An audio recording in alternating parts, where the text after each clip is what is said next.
देखिए, यहाँ पे राजनीति में नेता तो नहीं बैठे, यहाँ गुंडे बैठे हैं, यहाँ बदमाश बैठे हैं, जो सबको लाठी के दम पर और प्रशासन के दम पर चुप कराने का दम रखते हैं ये लोग।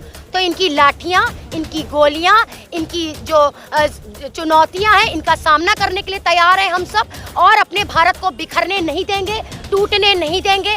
आप उस सदी के हिटलर हो जिस हिटलर ने अपनी जनता पर जुल्म किया था, इसी तरह से आप अपनी जनता पर जुल्म करते हो। आप धर्म की राजनीति करते हो, आपको विकास से मतलब नहीं, आपको रोडों में गड्ढे उससे मतलब नहीं। जो हमारे मुख्यमंत्री जी हैं योगी आदित्यनाथ, वो कितना पढ़े हैं, उनकी एजुकेशन क्या है, उनको क्या पता कि कहने में किसानों का बिल क्या होता है, या अर्थव्यवस्था क्या होती है, या जीडीपी क्या होती है। नमस्कार, बहुजन टीवी देख रहे हैं आप और मैं हूं आपके साथ पूजा, और हम इस वक्त मौजूद हैं उत्तर प्रदेश की राजधानी यानी लखनऊ में शहीद स्थल पे।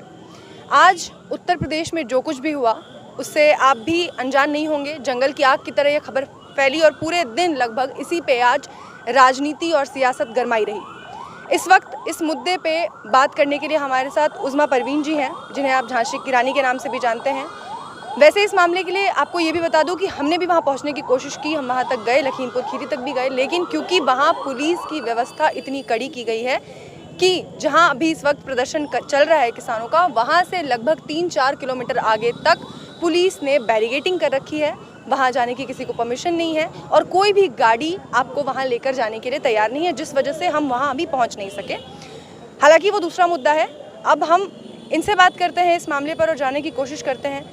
मैम, जो कुछ भी हुआ उसे कैसे देख रही हैं आप, और किसानों के साथ जिस तरीके का सलूक किया जा रहा है इस वक्त उत्तर प्रदेश सरकार द्वारा, उस पर क्या राय है आपकी?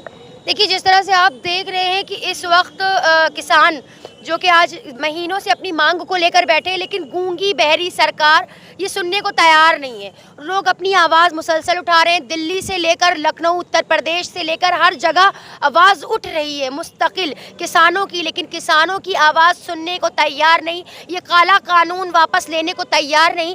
जब कोई विरोध करता है, जब कोई आगे बढ़ता है, जब कोई जुल्म के खिलाफ आवाज़ उठाता है, तो योगी सरकार ये करती है, प्रशासन द्वारा बल तैनात करके लोगों का मुंह दबाने की कोशिश की जाती है, लोगों को रोकने की कोशिश की जाती है। तो मैं ये कहना चाहती हूँ योगी सरकार से कि हर सदियों में जुल्म हुआ है। आप उस सदी के हिटलर हो जिस हिटलर ने अपनी जनता पर जुल्म किया था, इसी तरह से आप अपनी जनता पर जुल्म करते हो। आप धर्म की राजनीति करते हो, आपको विकास से मतलब नहीं, आपको रोडों में गड्ढे उससे मतलब नहीं, लोगों की शिक्षा से मतलब नहीं, मेडिकल से मतलब नहीं। आपको क्या मतलब है? आपको मंदिर मस्जिद के मुद्दे चाहिए, लोगों को भड़काऊ भाषण देकर, लोगों को एक जो गंगा जमनी तहजीब, जिसको कि हमारा भारत देश जानता है, गंगा जमनी तहजीब के नाम से बाहर भी मुल्कों में जाना जाता है कि भारत एक बहुत खूबसूरत मुल्क है, आज उसे बिगाड़ने की कोशिश की जा रही है। आज विवाद पैदा किया जा रहा है। आज किसानों के मुद्दे को ना देखकर, रोजगार के मुद्दे को ना देखकर, शिक्षा के मुद्दे को ना देखकर, आज उनको सिर्फ सियासत करनी है तो सिर्फ धर्म पर करनी है, और उनकी ये धर्म की राजनीति चलने वाली नहीं, टिकने वाली नहीं, क्योंकि जो सत्य के साथ होते हैं वो बता देते हैं कि हम सत्य पर हैं और हम आपकी अब जो जुल्म है उसके खिलाफ लड़ते रहेंगे, चाहे वो किसी भी जाति पर हो, किसी भी धर्म पर हो। जब जब जुल्म किया जाएगा तब तब आवाज़ उठेगी, और ये आवाज़ वहाँ तक पहुँचेगी जहाँ तक आप सोच भी नहीं सकते। आप योगी जी कुछ कदम पर यहाँ से रहते हैं। मैं आपको चैलेंज इस बात का करती हूँ, कितनी आप धर्म की राजनीति करेंगे? आज 4 साल हो गया, आप देख लें, जिसको आप स्मार्ट सिटी कहते हैं, लखनऊ की स्मार्ट सिटी, उत्तर प्रदेश की राजधानी लखनऊ को स्मार्ट सिटी कहते हैं, वहाँ के गड्ढे और वहाँ की नालियाँ ऐसे बहती हैं जैसे कि कीचड़ बह रहा हो। आप किसी चीज़ पर भी ध्यान नहीं देते, आपको किसी चीज़ से मतलब नहीं। इतने युवा बेरोजगार इस वक्त बैठे हैं, आपकी कोई व्यवस्था नहीं। कोरोना काल में आपने क्या किया? कुछ नहीं किया। आपके नेताओं ने कुछ नहीं किया। अब चुनाव आया है तो ये सारे नेता बरसाती मेढक की तरह बाहर निकलकर लोगों से वोट मांगते हैं, लोगों से भीख मांगते हैं। जनता उल्लू है, सारी जिंदगी जनता को उल्लू बनाया, लोगों को मूर्ख बनाया, धर्म की राजनीति करी। सिर्फ सरकार का यही काम है आज तक, चाहे वो हम हर एक पर निशाना साधते। मैं ये नहीं कहती मैं किसी का फेवर करती हूँ, किसी सरकार का सपोर्ट करती हूँ। मैं हर उस सरकार का सपोर्ट करूँगी जो भेदभाव ना करके, धर्म की राजनीति ना करके अच्छे अच्छे से चले, अच्छे से अपनी जनता को मैनेज करे, भारत को भारत रहने दे, उसे भारत पाकिस्तान न बनाए। तो इस तरह से ये जो मुद्दे हैं मेरे ख्याल से ये बहुत ख़राब है। और सबसे बड़ी बात जो किसानों का जो हाल हुआ है, आपने देखा लखीमपुर खीरी में, ये जानबूझ के एक कहीं ना कहीं प्रोपेगेंडा तैयार करना है। ये सियासत को गरमाने का टाइम आ गया है। 2022 का विधानसभा चुनाव करीब है। अब लोगों को मारा जाएगा, लोगों की मॉब लिंचिंग करी जाएगी, हिंदू मुस्लिम में आपस में विवाद पैदा किया जाएगा, ताकि इनका जो हिंदू कार्ड है, जो इनका हिंदू वोट है, इनकी तरफ आ जाए और ये सारे जो आपस में सब बिखरते नजर आए। कहीं ना कहीं भारत को तोड़ने की साजिश की जा रही है और इनकी ये साजिशों को कोई कामयाब नहीं होने देगा। हम सब भारतीय एक साथ मिलकर लड़ेंगे और आवाज़ उठाएंगे और मजबूती से आगे बढ़ेंगे। तो मैम, आपके कहने का मतलब है कि अपनी चुनावी राजनीति के लिए आज यहाँ पे किसानों का खून बहाया गया है? बिल्कुल, ये चुनावी राजनीति की वजह से किसानों का खून बहाया जा रहा है, मॉब लिंचिंग के नाम पर खून बहाया जा रहा है, जगह जगह लोगों को मारा जा रहा है, सिर्फ और सिर्फ चुनाव। अगर चुनाव ऐसा होता है कि किसी की मौत हो जाए, किसी को, मुझे ये लगता है कि चुनाव होना ही नहीं चाहिए। फिर अगर चुनाव से किसी की मौत हो, कोई मर जाए, तो क्या फायदा ऐसे चुनाव का? ऐसी जनता तो अपने नेता से आस लगाएगी ना। जब वो नेता भ्रष्टाचारी निकलेगा, जिस तरह से आप देख रहे हैं भ्रष्टाचार कितना बढ़ रहा है, तो ये भ्रष्टाचार बढ़ने के लिए ही चुनाव आते हैं। ये चुनाव क्यों आते हैं? मुझे आप बताएं कि ये चुनाव क्यों आते हैं? उस्मा जी, आज आप लोग यहाँ आए थे प्रदर्शन करने के लिए, जो कुछ भी हुआ उसके विरोध में, आपको क्या लगता है? क्योंकि सरकार और किसानों के बीच में एक समझौता अभी बताया जा रहा है कि हो गया है, FIR भी दोनों पक्षों की ओर से की गई है, उस पर कार्रवाई होगी।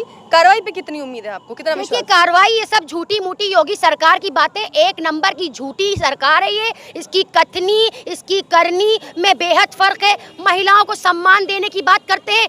आज मैं कोई पॉलिटिकल नहीं हूँ, मैं एक प्रियंका गांधी, एक बड़ी लीडर जिसके साथ आपने दुर्व्यवहार किया, वो एक महिला थी। मैं नहीं मानती कोई लीडर, महिला होती है, चाहे वो कोई लीडर हो, चाहे वो कोई आम औरत हो, लेकिन आपको औरतों का सम्मान नहीं आता। आप किस मिशन शक्ति की बात करते हैं? आपने मुझे कोरोना योद्धा का पूरे उत्तर प्रदेश का जो अवार्ड दिया, मुझे आपका अवार्ड नहीं चाहिए था, लेकिन जो आपने मुझे अपमान किया मेरे साथ, जो मैं 10-90 चौराहे पे जब मैंने मनीषा वाल्मीकि के लिए इंसाफ मांगा, तब मुझे घसीट कर जिस तरह से थाने में ले जाया गया, तो मुझे ये लगता है बहुत निंदनीय है ये चीज़ें कि आप महिलाओं को सम्मान नहीं दे पा रहे, महिलाओं की इज्जत नहीं कर पा रहे। आप किस महिला शक्ति की बात करते हैं? आप सिर्फ झूठी बातें करते हैं। आप कहते थे कि बलात्कारियों के और जो लड़कियों के साथ शोषण करते हैं उनके फोटो लगाए जाएंगे, उनके जगह जगह तस्वीरें लगाई जाएंगी। आज तक आपकी बात साबित नहीं हुई।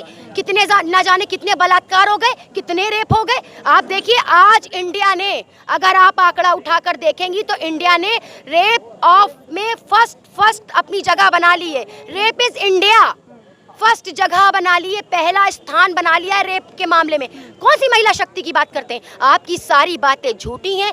आपकी कथनी, आपकी करनी में, आपकी बातों में 1% झूठ है, चाहे वो मोदी जी हो, चाहे ये योगी जी हो। अगर इनसे सत्ता नहीं संभल रही है तो ये कुर्सियां छोड़कर हट जाएं और इस्तीफा दे दे, मेरी यही मांग है। जब ये मामला, ये सब होने के बाद से, किसानों की हत्या के बाद से एक वीडियो वायरल हो रहा है जिसमें अजय मिश्रा जी कहते थे कि 2 मिनट में आपको सबक सिखा देंगे, 2 मिनट में सब समझा देंगे आपको। उस पर क्या कहेंगे आप? देखिए, यहाँ पे राजनीति में नेता तो नहीं बैठे, यहाँ गुंडे बैठे हैं, यहाँ बदमाश बैठे हैं, जो सबको लाठी के दम पर और प्रशासन के दम पर चुप कराने का दम रखते हैं ये लोग। तो इनकी लाठियाँ, इनकी गोलियाँ, इनकी जो चुनौतियाँ हैं, इनका सामना करने के लिए तैयार हैं हम सब, और अपने भारत को बिखरने नहीं देंगे, टूटने नहीं देंगे, और इसे उसी तरह से हम बनाए रहेंगे। और इस मुल्क में चैन हो, अमन हो, शांति हो, यही हमारा मुद्दा होना चाहिए। और अभी आपने देखा कितना ये गोदी मीडिया जो तालिबान को लेके उड़ रही है, तालिबान, अफगानिस्तान, यार अपना हिंदुस्तान देखो ना। तुम्हें क्या मतलब किसी तालिबान से, किसी पाकिस्तान से, किसी अफगानिस्तान से? आज हमारे इंडिया की क्या हालत है? आज हमारा इंडिया की क्या अर्थव्यवस्था चरमरा चुकी है, क्या GDP कितनी डाउन हो गई है, ये कुछ सोचा है आपने? आपको तो बस दूसरे मुल्कों से वो है, आपको तो सिर्फ एक राजनीति करनी है। तो आप अपने मुल्क को देखिए। मैं नहीं जानती किसी इंडिया, मैं नहीं जानती किसी पाकिस्तान को, मैं नहीं जानती किसी अफगानिस्तान को, तालिबान को। मैं सिर्फ इंडिया को जानती हूँ, और अपनी इंडिया की अच्छाई के लिए, अपनी इंडिया की खैर ख्वाही के लिए और चैन सुकून अमन के लिए मैं इस सरकार से लड़ने के लिए तैयार हूं और मोर्चा लेने के लिए तैयार हूं। हम किसान इस्तीफे की बात कर रहे हैं, वो कह रहे हैं कि केंद्रीय गृह राज्य मंत्री को इस्तीफा देना चाहिए, और उप मुख्यमंत्री केशव प्रसाद मौर्य जिनका दौरा था और उस वक्त ये हादसा हुआ, उन दोनों को अपने पद से इस्तीफा देना चाहिए। देखिए, यहाँ बीजेपी के सारे नेताओं को इस्तीफा देना चाहिए, क्योंकि ये लोग किसी काबिल नहीं है। ये लोग किसी काबिल नहीं है, इनकी कोई काबिलियत पे, ये तो पढ़े लिखे नहीं है। एक तो सारे इसमें जितने हैं ना, इसमें सब अनपढ़ है, कोई एजुकेटेड नहीं है। तो इनको क्या पता, इनको क्या पता? जो हमारे मुख्यमंत्री जी हैं योगी आदित्यनाथ, वो कितना पढ़े हैं, उनकी एजुकेशन क्या है? उनको क्या पता कि क्या नाम है, किसानों का बिल क्या होता है, या अर्थव्यवस्था क्या होती है, या जीडीपी क्या होती है? उनको तो सिर्फ मंदिर पता है और कुछ नहीं पता। मस्जिद तोड़ो, मंदिर बनाओ, ये करो, विवाद करो, हिंदू करो, मुस्लिम करो। जो पढ़ा लिखा नहीं होगा वो धर्म की राजनीति करने आएगा यहाँ पर, और उसकी राजनीति चलने वाली नहीं। ऐसी राजनीति को, ऐसी सत्ता को उखाड़ फेंकने का दम हम हिंदुस्तानियों में है, हम भारतवासियों में। हमारी लड़ाई आपकी गलत विचारधारा से है।